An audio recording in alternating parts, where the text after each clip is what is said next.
ایک آدمی ایسے وقت میں داخل ہوا کہ جماعت کی نماز ہو رہی تھی،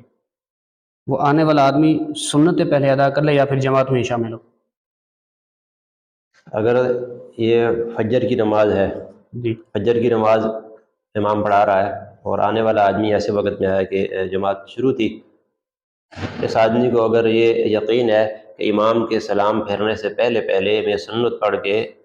امام کے ساتھ جماعت میں شامل ہو سکتا ہوں، جی پھر تو اس کے لیے پہلے سنت پڑھنا ضروری ہے، پہلے سنت پڑھے پھر جماعت میں شامل ہو، جی جی اگرچہ جماعت پہلے سے ہو رہی ہو۔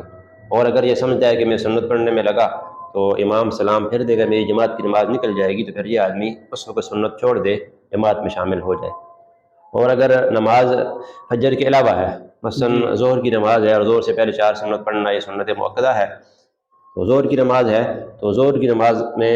اس کے آنے والے کے لیے ضروری ہے کہ وہ سنتوں کو چھوڑ دے، آتے ہی جماعت میں شامل ہو جائے۔ جی اس جی کی وجہ علماء نے، فقہاء نے بیان کی ہے کہ جو فجر کی سنتیں ہیں یہ عام جو سنت مؤکدہ ہے ان سے بڑھ کے ہیں، تاکید جی آئی ہے ان کے پڑھنے کی، اس لیے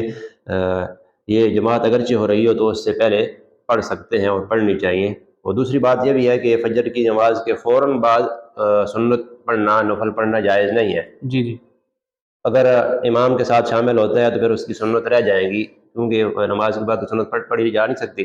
اور باقی جو ظہر کی نماز ہے تو ظہر کی نماز کے بعد سنت پڑھنے کی ممانعت نہیں ہے، جی اگر پہلے چھوٹ بھی جائے تو فرض جماعت میں شامل ہو کر فرض کے بعد بھی سنت پڑھی جا سکتی ہے۔ اس جی لیے اگر فجر کی نماز ہو تو آنے والا